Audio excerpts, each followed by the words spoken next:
Hi, I'm Mike from 1A Auto. We've been selling auto parts for over 30 years.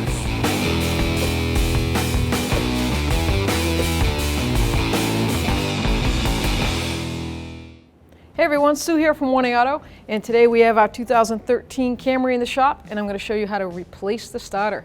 If you need this part or any other part for your car, click on the link below and head on over to 1AAuto.com. First thing we're going to do, like always, is disconnect that negative battery cable.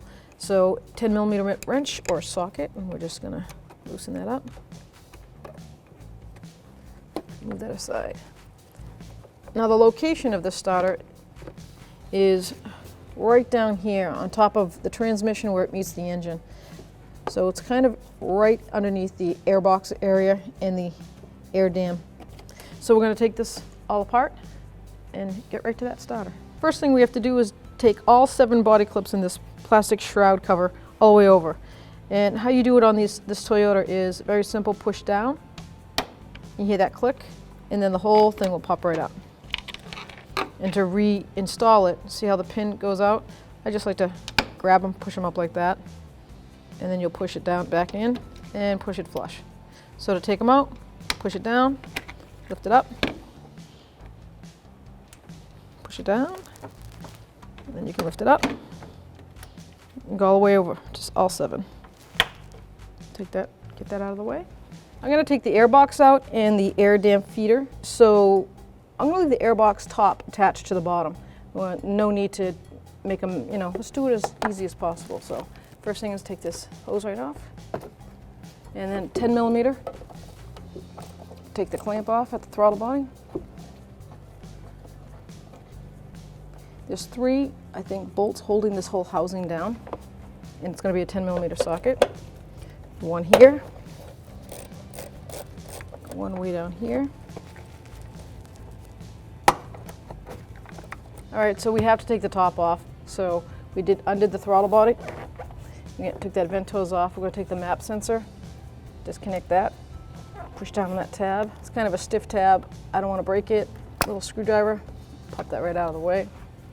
I'm going to take the clips and the vacuum lines. We got 1 over here on the engine side, 2 in the front, 1 with a white line on it goes to the left side. And now we can lift that cover up. We're going to have to unplug the mass airflow sensor harness from the lid right there. So I'm going to get a little pair of pliers and take that out of there.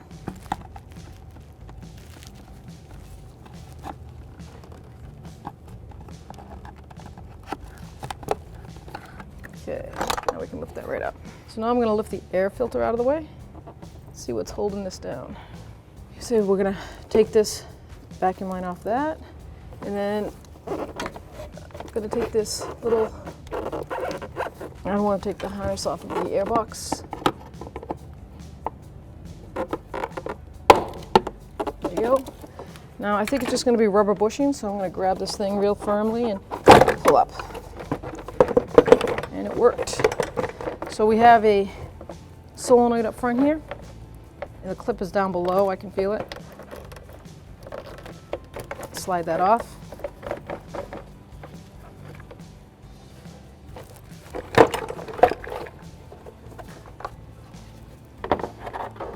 Now, do I want to take this front air dam off? I am going to for visuals, so we can see better. So with a 10mm socket, I'm going to take these off.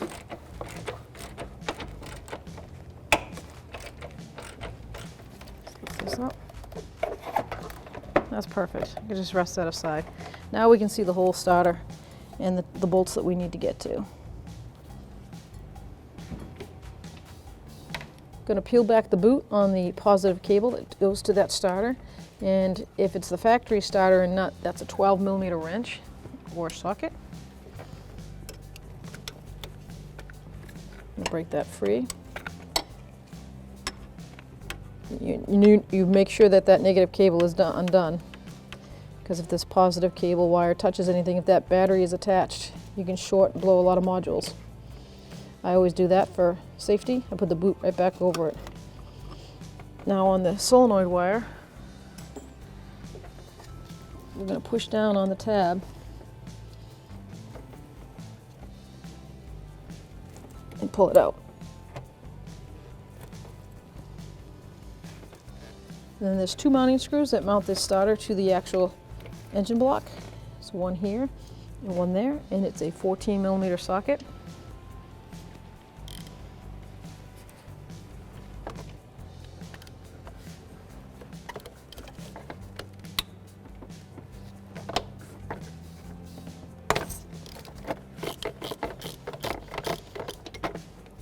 I like to break them both free before I back one of them all the way out.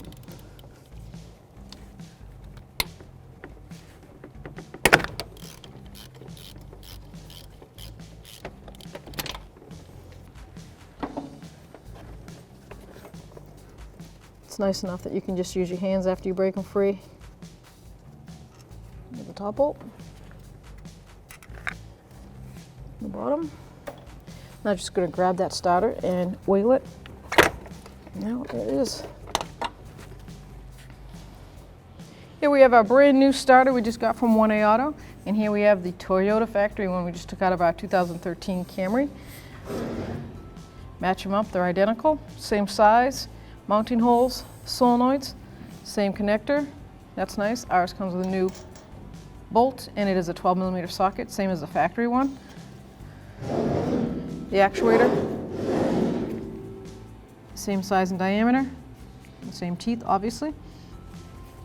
If you need this part or any other part for your car, click on the link below and head on over to 1aauto.com.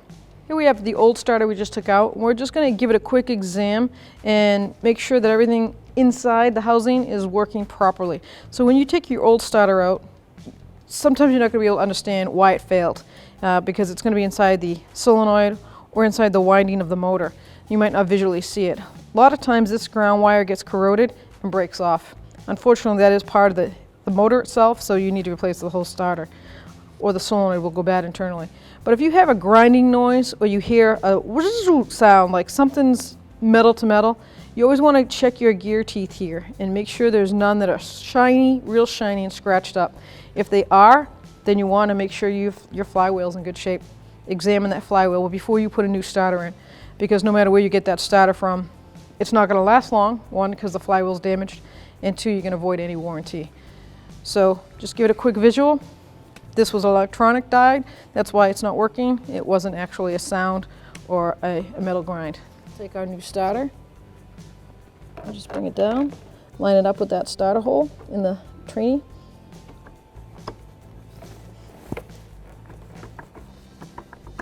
And just wiggle it so you can find it centered out. I'm going to hand start the 2 starter bolts by first. Make sure they're centered properly.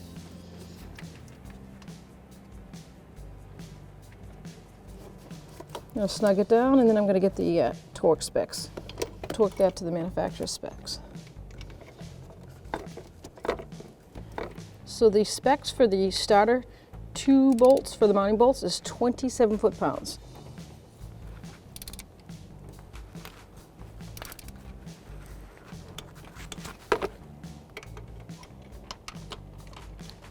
It's kind of a hard place to get in the back here.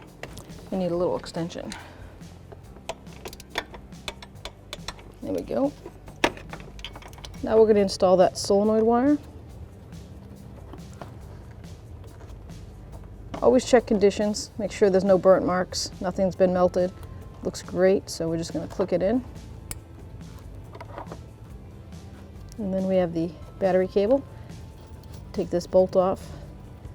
It's nice because it has that floating washer in it, just like the factory. And it is a 12mm, so factory size is perfect.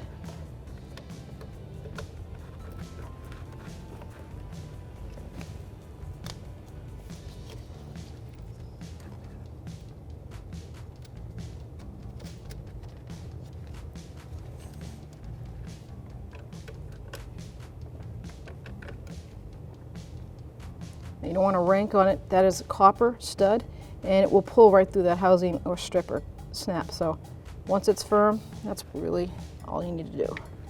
Make sure your boot's back on. And we're ready to reassemble the airbox. Now these two kind of go together and it's kind of a tight fit in there. So I'm going to just slide that in like that. Bring that down. And you've got this air dam down here. You're going to make sure you center that. Put that in. You'll see it right there. Now my mounting bolts seem to line up. So does this. Before I tighten anything, I want to get my vacuum lines back in place.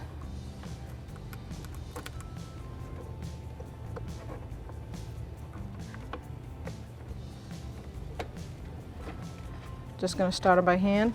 Then I'm going to get the airbox bolts. Going to start those by hand.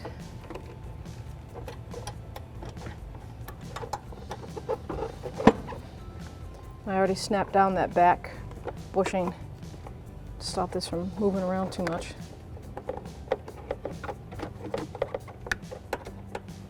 I'm going to tighten this down because I don't want it to move anymore. I'm going to hold it right into place nice and snug there. Tighten that bolt and then tighten this one. Tighten the top front.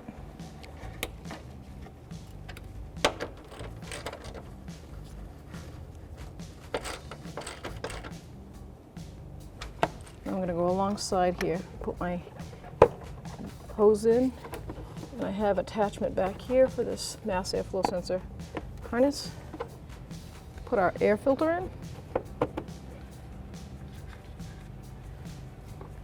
Grab our top of our airbox. I like to line up the throttle body first before I do anything. Make sure my vacuum lines are out of the way.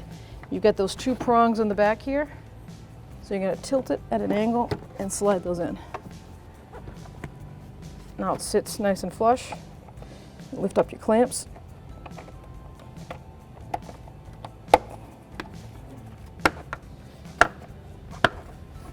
First thing I'm going to do, so I don't forget, is put my mass airflow sensor harness back on and connect that. One with the ring on it goes to the left. I have one more over here. Put my vent hose in and then tighten that up. It's a 10mm socket. You want to make sure 100% that that's sitting down flush on that throttle body. You can also use a Phillips screwdriver. Toyota's nice enough to add that option.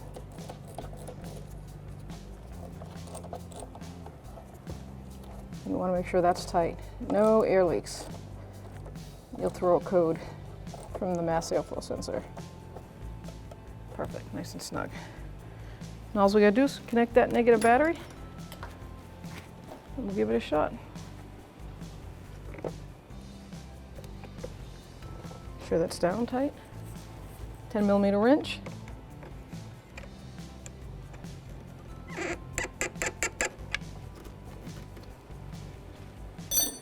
Start her up.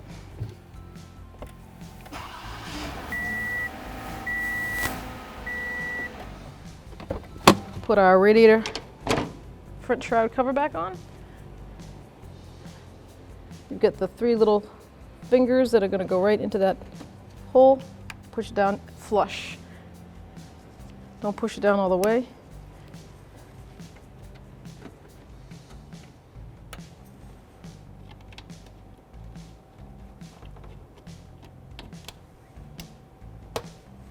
Thanks for watching.